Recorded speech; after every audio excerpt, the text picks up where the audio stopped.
এই ভিডিওর ক্রেডিট যাচ্ছে মিস্টার বন গ্রোভ সায়েন্স ভাইকে। তো লেটস স্টার্ট। তুমি কি জানো এই ইউনিভার্সের সবথেকে বড় বিগেস্ট প্ল্যানেট কোনটা? উদাহরণ হিসেবে জুপিটার আমাদের সোলার সিস্টেমের সবথেকে বড় গ্রহ। এটার মধ্যে প্রায় 1300টা পৃথিবী ফিট হয়ে যাবে।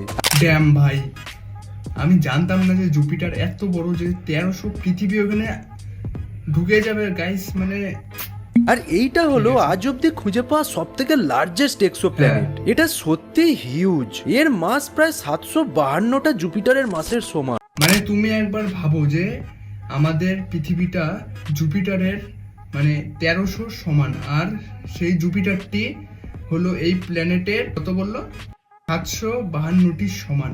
নিজে একবার ভাবো গাইস। তো আমরা যদি অল্প বাংলা ক্যালকুলেশন করি, 1300 ইন্টু 752, 9,77,600 পৃথিবী ঢুকে যাবে এই গ্রহটিতে। ও মাই গড। আর রেডিয়াস প্রায় 5 লক্ষ কিলোমিটার। আমাদের সূর্যের সাথে কম্পেয়ার ও করলে ভাই, সূর্য সমানই প্রায়, মানে সূর্য সমান একটি গ্রহ। মানে নিজে ভাবতে পারছো জিনিসটা, সূর্য মামা বি লাইক ডিপ্রেশন। এটা এতটাই বড় যে এর এক প্রান্ত থেকে অন্য প্রান্তে যদি তুমি প্লেনে করে উড়ে ঘুরতে চাও তাহলে প্রায় 5 মাস সময় লেগে যাবে। 5 মাস?